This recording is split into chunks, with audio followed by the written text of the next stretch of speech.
The Warriors have returned to Oakland, playoff imperfect but perfectly positioned to close out a championship at home for the first time since the franchise relocated by the Bay.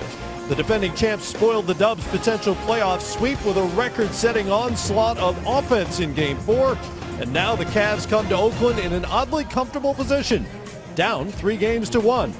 Either the King and his crew continue the comeback, or Golden State gets a second title in 3 years' time. Game 5 tonight. Even when you playing well, you got to play A++.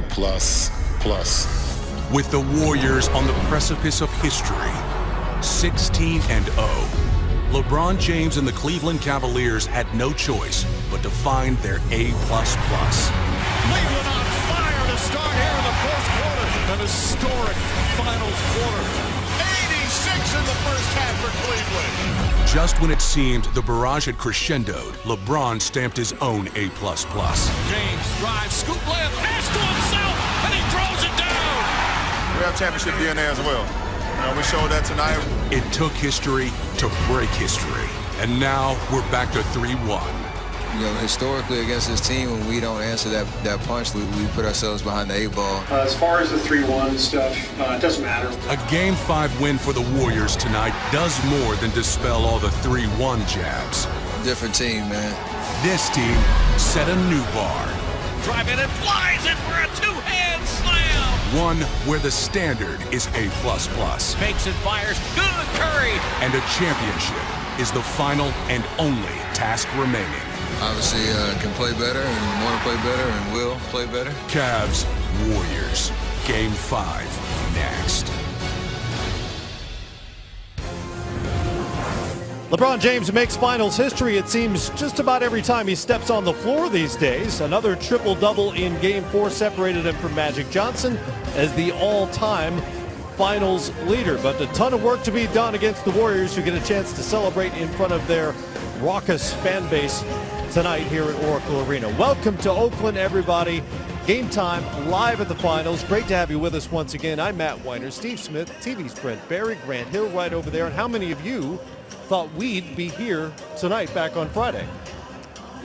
I thought we'd be back. I initially said Warriors in 6, and so I didn't think they would win Cleveland Game 4. I thought they'd win Game 3, but I figured at least one game they'd get in Cleveland, and they showed a lot of heart and they played with a lot of pride and had their best game of this series. So the big key is, can they keep it going? With about 3 minutes left in Game 3, I thought they were going to win that game too.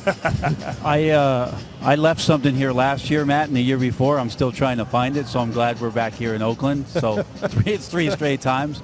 I felt like Cleveland was going to win one game. I didn't know which game, and felt like the Warriors would have a great opportunity in Game 5. But certainly, Smitty, it seems to be a little bit more of a shift in consciousness, especially how the Cavaliers went about their business historically in Game number 3. Yeah, it is. I mean, I'm with you guys. I thought they would win one. I'm with Grant. I picked Warriors in 6. The one thing is, it's an eerie feeling right now.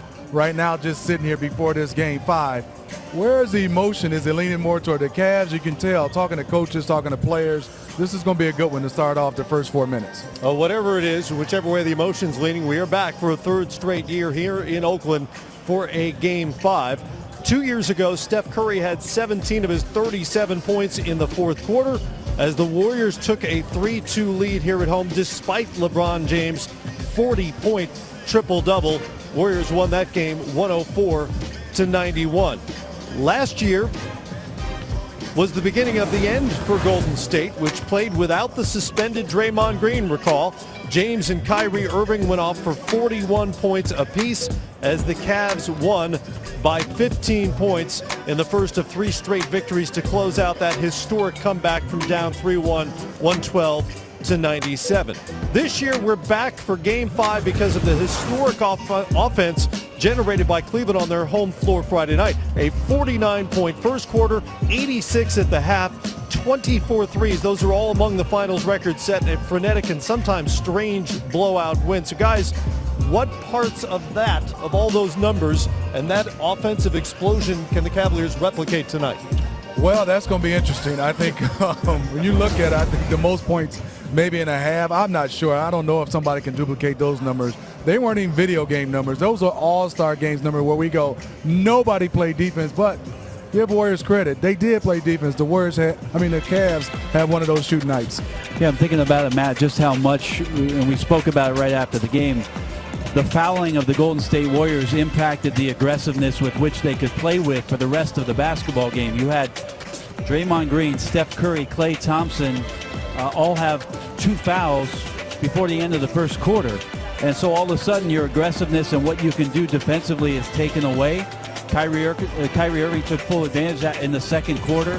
It was mind-boggling to look up into the scoreboard and see that many points in the first half. I just could not fathom that. That's not happening again. Something else will happen, but that's not happening again. And Brent, to your point about not being aggressive, maybe because of some of the calls and being in foul trouble, for the game, Cleveland took 87 shots. 44 were uncontested. That's 51% uncontested shots. So that led to their 24 three-pointers made in that game. And the defense of Golden State in this particular play here, a little bit of miscommunication. Obviously, there's going to be a Kyrie Irving awareness. You got to communicate on the road. And Kevin Love, one of those 24 knockdowns, uncontested. And simple here, just the screen and roll. Of course, Golden State's continuing to force LeBron James to his right hand, and Richard Jefferson with the hard roll. And this right here was just a great read. He could have finished at the rim, but just the presence of mind to know that Kevin Love is in the corner where he's so efficient, and once again an easy three. And of course, Richard Jefferson, this is his new role. He's a diver here in the offense, but he gets the ball. Could have actually finished. During this play, I thought, man, he should have shot this basketball high percentage, but he gets it to Darren Williams, then a nice unselfish swing. Kyle Korver only made 1 3-pointer for the game, but that was a big one there in the second half for Cleveland. So for them to continue the complementary players outside of Kyrie Irving and LeBron James to be effective, and of course to knock down 3-pointers from the perimeter. Golden State's done a good job the first 2 or 3 games guarding the perimeter shooters. It took a step back in Game 4. We'll see what they can do here in Game 5. The Cavaliers knocked down 59% of those uncontested shots you spoke of a moment ago. Compare that to Game 3 when they were under 35% on those same types of looks. Sometimes it just comes down to shot making. There's also an element of physical play in this, and on the off days, Tyronn Lue talked about how much better he liked the attitude from the Cavaliers. How does that translate on the road? How does it impact the series moving forward? Well, I think one of the things that you have to be consistent with, Matt, if you started that way at home, for sure that's a point of emphasis for the Cavs in this building. The emotions of a closeout game, we saw that in Game 4. It got rough and tumble, especially in the third quarter. That it lasted longer than the PGA tournament, that third quarter. And now we're back here in a closeout game at home for the Golden State Warriors with still everything at stake. And so you look for the referees maybe to control that tempo early. That doesn't mean the Cavs should come out with any less fight or ferocity in the first 6 minutes to establish the fact that they're going to play a physical game. They could try and hold the cutters on the weak side as much as possible, get up on switches and use their body on the inside and see if they can make that kind of physical presence felt by the Golden State Warriors as they start this Game 5 on the road. It was a choppy game as well, nearly 3 hours. Yeah, it is, and I think for the Cavs, you have to play that way. I don't think they can have one of these games where Golden State is having a party. The DJ has to skip the zone a little bit, and what I mean by that, the Cavs have to play where the pace is not going up and down. Even though it was a fast first quarter pace, it was to their liking, but if they can't get up and run with this Golden State team, and for me, Grant and Brent, I thought the Golden State Warriors got caught up into it. Steph is not a player that needs to be grabbing and holding. He needs to be free flow. I don't like when he's trying to get physical. That's not his game. He has to be free, making shots and being able to run without being able to having to tangle up with guys. We had so many things happen in that game, Matt, that were head-scratching. Not only just the scoring, but the three-point record by the Cavs. One of the things that really was a shocking part about the Warriors not showing up in that game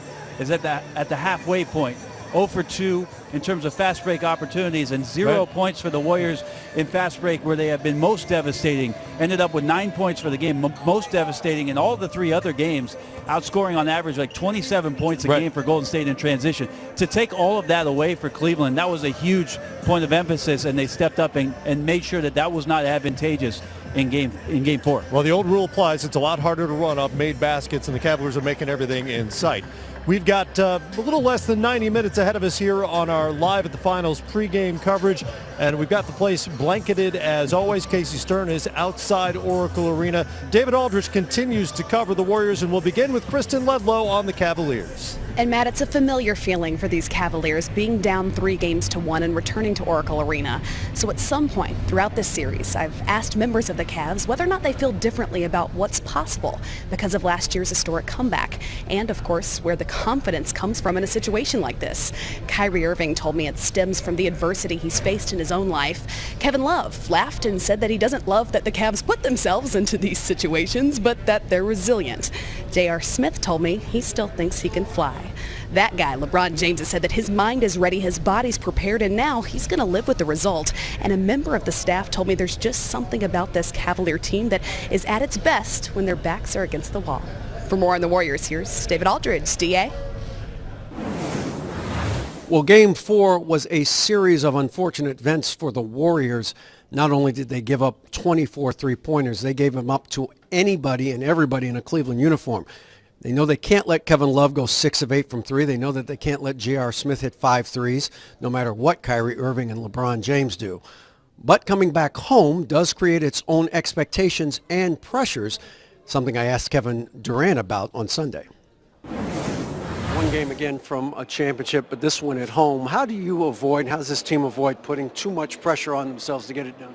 Well, last game was a great wake-up for us. It was a great reminder that we have to come out and play with edge and with force to start the games. We did that the first 3 games. They took it to us Game 4, and, championship teams, champions, championship DNA, they know what it takes. So, we feel like we know what it takes to come out there with some energy and aggressiveness. But like I said, be smart, loose, and have some fun. Now, the last time the Warriors had a chance to clinch the finals here in Oakland, it did not go well. That, of course, was Game 7 of the finals last year. But, of course, things are different. Steph Curry is healthy and Durant is here. The Warriors are hopeful and anticipate giving a much better effort tonight in Game 5. Back to you, Matt. All right, DA, thank you so much. So much more to get to ahead of tonight's Game 5. Draymond Green picked up another technical foul in Game 4. Yes, just one. Hear him explain his animated on-court demeanor. Isaiah Thomas talks with Kyrie Irving, and we'll take a closer look at some of the absurd shot-making Irving showed off in Game 4. Plus, the evolution of Steph Curry's signature warm-up routine with the coach who helped cultivate it. We're live at the finals from Oakland, California, ahead of Game 5.